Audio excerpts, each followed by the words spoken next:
scoprire Piero del Cazzarone. Io mi chiamo Piero Costoro, appoggio reale del 53. E al 7° catenaccio, alla sera mi sento uno straccio, per fortuna che abbraccio speciale, il giorno un po' geniale, mi parla con me.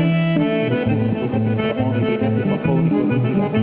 Allora quest'anno che stia, che si scrive non sento papà, o non mi leggo il giornale, lo studio con la fai, mi spiega che pensa beviamo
chiamavano bocca di rosa, metteva l'amore, metteva l'amore. La chiamavano bocca di rosa, metteva l'amore sopra ogni cosa. Appena scesa dalla stazione del paesino di San Milano, tutti si accorsero con uno sguardo che non si trattava di un missionario. C'è chi l'amore lo fa per noi, chi se lo sceglie per professione. Bocca di rosa ne è uno nell'altro, lei lo faceva per passione. E con la Vergine in prima fila, bocca di rosa un poco lontano, si prende un passo per il paese, l'amore sacro, l'amore profano.